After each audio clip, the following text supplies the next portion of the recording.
সম্প্রতি হলুদ শাড়ি পরে নিজের সৌন্দর্য প্রকাশ করলেন অপু বিশ্বাস। ভিডিওতে দেখা যায় অপু বিশ্বাস একটি হলুদ শাড়ি পরে গাড়ি থেকে নামছেন।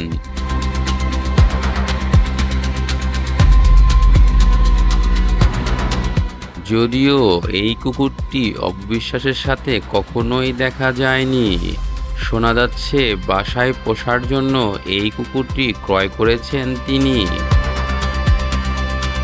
সম্প্রতি বগুড়ায় গিয়েছিলেন অপু বিশ্বাস। সেখান থেকেই তিনি ফিরে এলেন আবার ঢাকাতে।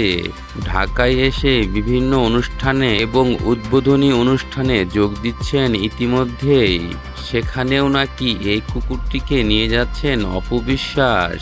কিন্তু সবকিছু ছাপিয়েই যেন আলোচনায় এসেছে অপু বিশ্বাসের এই হলুদ শাড়ি।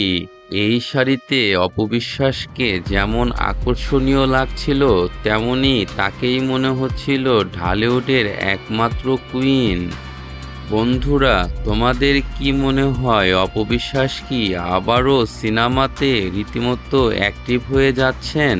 তার পোশাক আশাক দেখে তো তাই মনে হচ্ছে। অবশ্যই আমাদের কমেন্টসে জানাও এবং চ্যানেলটি সাবস্ক্রাইব করে রাখো এখনই।